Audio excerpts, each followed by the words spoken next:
before we begin to meditate on happiness, the open question is, what is it? What is happiness?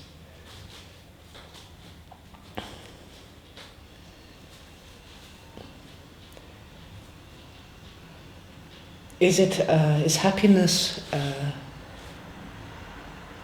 a sense of being which depends on something else?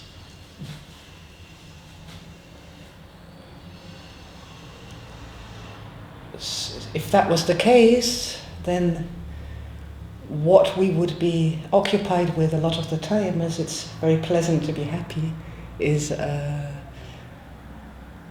what do I need to be happy? The question, what do I need to be happy? Isn't that what people are mostly occupied with? Yes. Okay.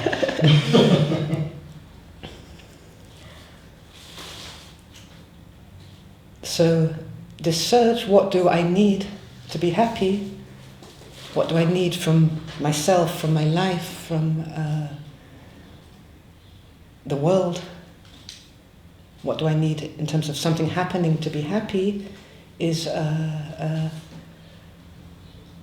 this feeling, this moments of being in this search for this happiness lead to more moments of being in this search for happiness.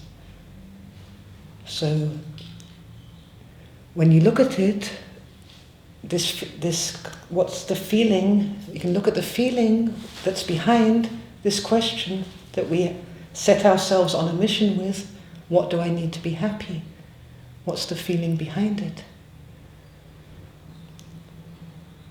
Because this feeling is what we're multiplying.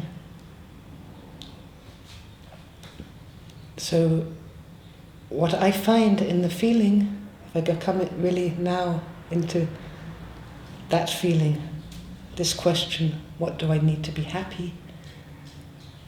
I find a kind of discontent, almost despair.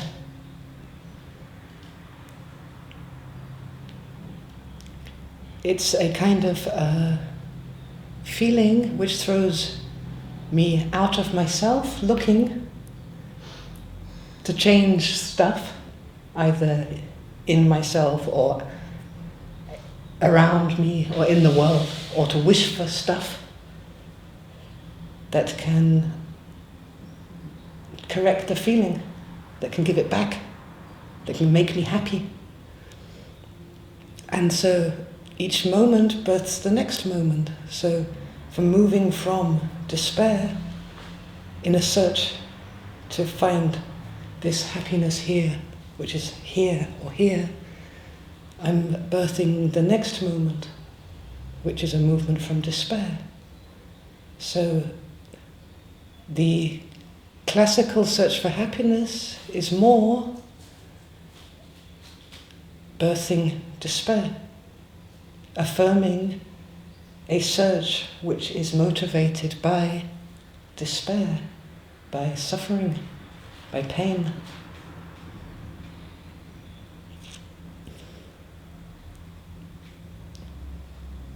And in a way, this search is driving us away from the very thing we need, which is the happiness, a kind of happiness which is never going to be given by a new house or a better car or the love of your life. Even by the love of your life. At least when the love of your life appears, if there's if we're in this position of being motivated from despair, we will then be expecting them to give us the happiness which is already second-hand, which cannot be given. And so we'll become less and less loving, and the despair will come forward even more strongly, perhaps.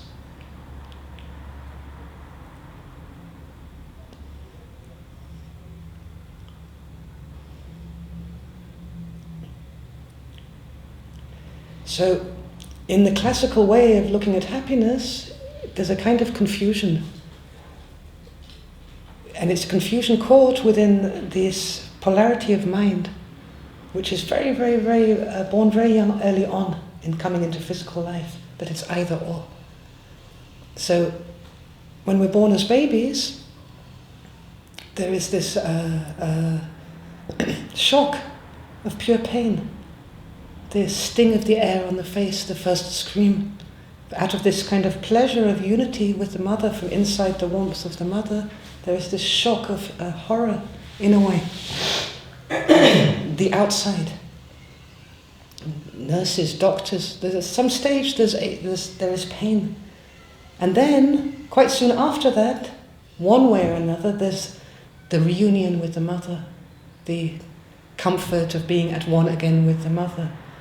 And somewhere in the early formation of mind, there is this either-or thing born, which is I want the pleasure and I want to avoid the pain. And this pleasure, which actually is a function of pain, it's relative to the pain. The pleasure before the baby's born, if it had been a happy pregnancy, it hasn't been so severe, this split. But once the baby's born, the pleasure is a relief from the pain. And the pain is breaking the pleasure. It's completely, each one is dependent on the other. And in our classical beliefs, we then say that the pleasure, this is happiness. But this, if that pleasure was happiness, this pleasure, which is a relief from the pain, then it would never be reliable. You could never hold it. You could never trust it. So we begin to lead our lives in this kind of zigzag race to avoid the pain and to get the pleasure, to avoid the pain and get the pleasure. This is before we start putting all our beliefs on it. I should be happy, and there's something wrong with me if I'm not happy. That everybody else is happy and I'm not, so there's something wrong with me. This whole hunt for pleasure and not pain is driving us collectively a little bit crazy. So what is the real happiness?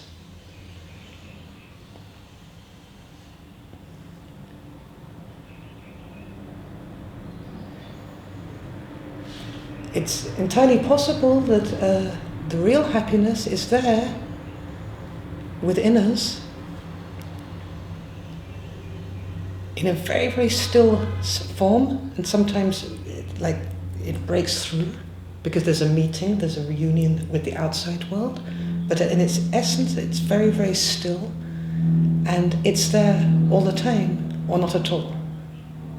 That happiness is a part of being here, that it's always there, alive, inside us. This is a little bit revolutionary to the way that we live our normal lives. Because that means that even when we have the shittiest day, and everything's going wrong, and it's full of disgusting energies and repulsions and horrors, that the happiness is also there. There's nothing to be fixed. The happiness is there. We can do stuff, but the happiness is there. It's unconditional. And there's a few pointers towards this. I look at the negative side rather than the positive side, but the positive side is true as well. When something really, really, really, really, really hurts us, it really cuts us to the core, something is also awakened. If we go back to that situation, you can find that there's almost a moment of eternity in it. We feel ourselves to be truly alive. Often, in the first moments, it can be hard or in real time, but later on, the most terrible things become the most significant, the most vital, the most alive. And if we look into that, why? Why is that? What was the feeling? Why could it be that this terrible thing, for me, is so precious? It's partly because the happiness is there as well. It's there as well, and it's really not damaged by what happening. And the happiness is partly there because we're learning. And the more we become really authentic and we really feel to the depth, the more we're learning. The more we're making contact with life, the more we're alive.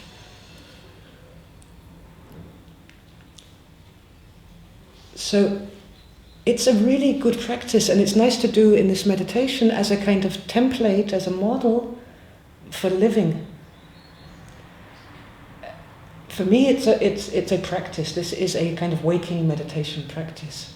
Meaning that when I find I'm driving and I find that the energies around me are so awful, so terrible, that I begin to feel myself completely pulled down in it, without trying to kind of heal or change what's happening because I'm powerless in that, what I try to do is also recognize and allow the happiness which is there.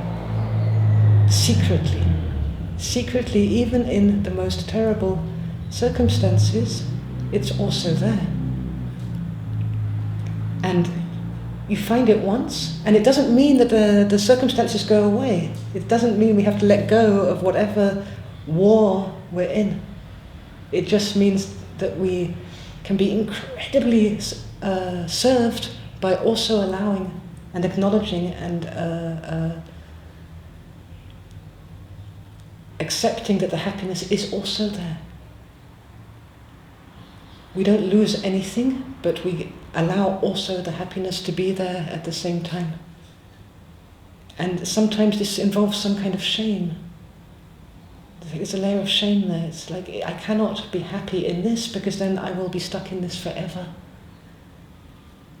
If I'm happy in this horrible situation which just is happening around me, that means I accept it. These are the beliefs which are in the way. That means it's okay with me if I'm happy within this. Actually, what happens is the opposite. When we allow the happiness to also be there, then we are much more free to reject the situation or to change it or to put a border or even just to experience it for what it is relative to the happiness which is also there, or to other people that are suffering, or to how you felt when you completely lost it another time. It becomes relative. So it's a kind of process of remembering that also the happiness is there. It's a kind of process of maturity in a way.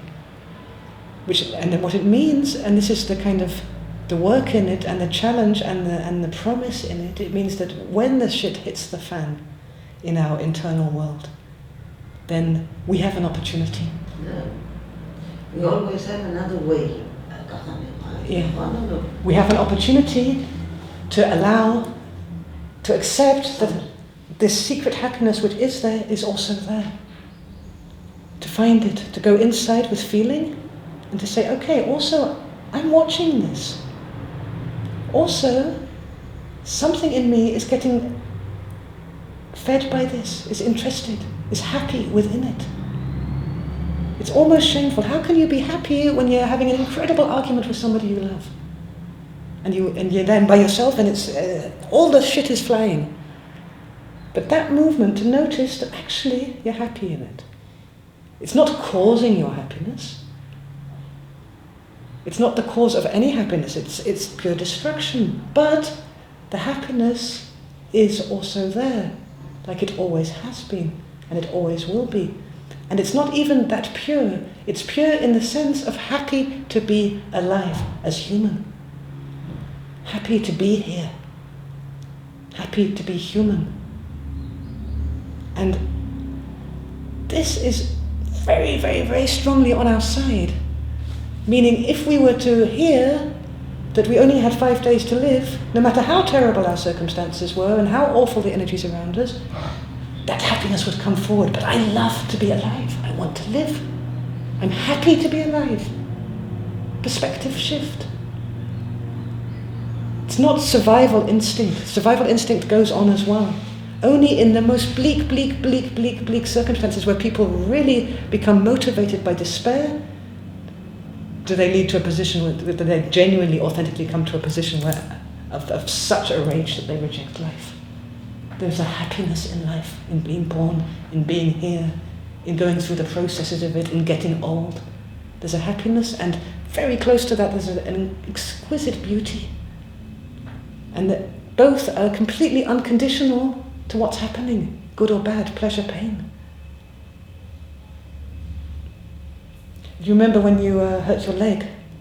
Yeah, I thought about Yeah. it. That's what I'm thinking about.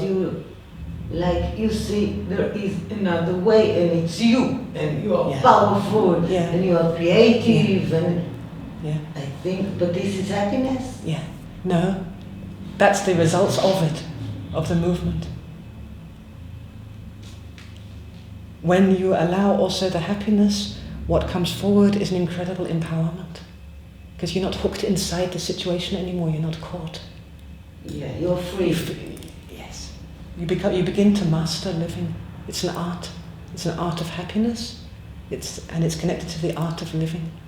Really, from the authentic core, living as human, which is always connected with the unconditional. That it's not depending on anything out there or fixing anything in here.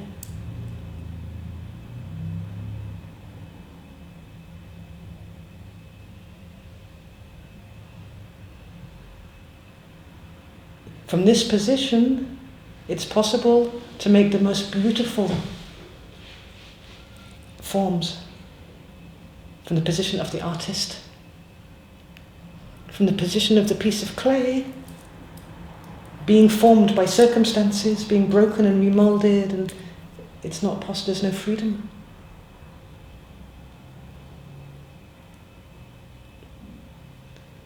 So the meditation is designed to practice it in a very, very safe way here, when we're not particularly in the worst shit ever, right now, in this moment. And we can choose an issue which is, or we can choose an issue which is, we feel we lose our happiness in, we lose this connection, or we can choose a memory of a place where we really lost our sense of happiness, where we lost ourselves in a way, when we moved into despair. In a sense that despair got us, not in the sense that we, out of a choice, visited the area of despair. There's a difference. So we can use memory of something that has been, which becomes alive, and we can use a present part of our living in these days. Start with the ID. Move around with very, very, very, very, very pale pink light, like the lightest pink in the flowers. Almost as if the color is made of very fine particles, like the pollen, around and into the earth below to the earth point below the feet.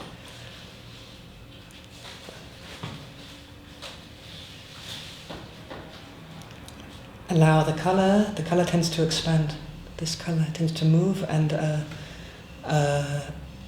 often transforms into something. Just allow all of that to happen without following it.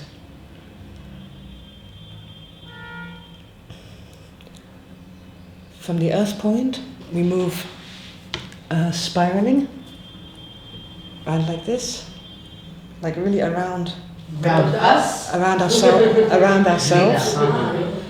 ourselves, yeah, like a coil, back up to the ID. From the ID, we say the words I am, and just listen to the resonation, just I am. We move down to the center of the head. And with one movement, we say again, I, center of the head, am, and drop to the heart. And gravity will pull us to the heart, to the whole area of feeling and emotion.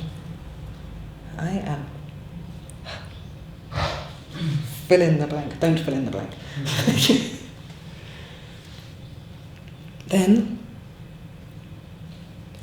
we can take, if we need to, take the word being. Just being as the first stage. Being. What is being? For me, I am. What is being? And for a while, there's a gravity pull, we're incarnating in a way. Allow that feeling of how it is to be being, what it is to be you, here, being. What's the atmosphere of you? Sense it, feel it. What's the taste of you? But it's the feeling level. So it's, maybe you get it as a taste, but what's the flavor? The you-ness. Then we start to make a spiral like this, outwards. And we move to a place about this far in front of us.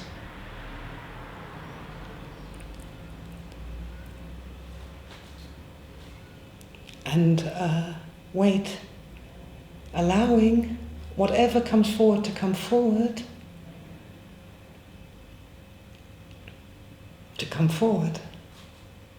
in terms of feeling, pain, joy, wanting, getting, image,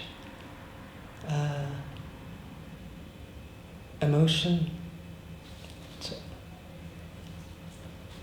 bliss, ecstasy, whatever it is. But here, in this space. And then try to allow yourself to find within that happiness. Where's the happiness? And it's not a movement of, I'm going to put happiness on it, or I'm going to make it happy, or it's causing happiness, or even that it is happiness. Try and find in a place which is really, really, really, really, really intimate to you, meaning you know this space from being a child. You'll always know this space. Try and find this pure, pure, pure, pure, pure, pure, pure, very strong, even though it's very quiet, happiness. And allow that to also be there, in the range of experience. And if we find we get lost again, go home. Go back home and allow that to also be there without it any way affecting this. It just is also there. What's the this that's also there? This is when you spiraled out, right. And you allow whatever is there to take a form. And then you bring in the word happy, to look for the happy. Then you allow also, you move back, but you're also still here, without negating it or rejecting it or pushing or pulling. You allow the happiness to also be there. You find this intimate, secret. You look for it. Yeah. Look for it, invite it. It's very, very close to home. It's always been there, so it can be subtle. It's not a happening. It's a secret. It's like a private secret. It's there all the time. It's like we keep it back because somehow we're rejecting it, as if we would lose something.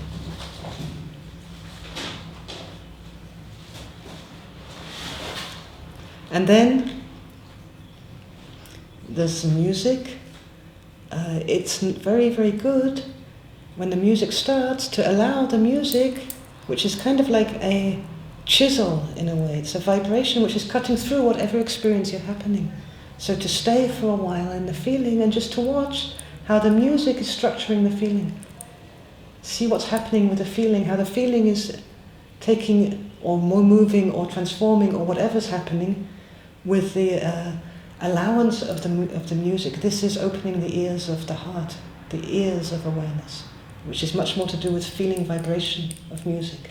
So in a way, we allow ourselves to be played in our experience by the music, in our feeling. The music plays us. We don't play the music. And to allow an upward movement back up to the ID, if this feels right. So Or we can stay in the heart, but to close the meditation with coming up to the ID is to gather it all up. ID, give it to the universe.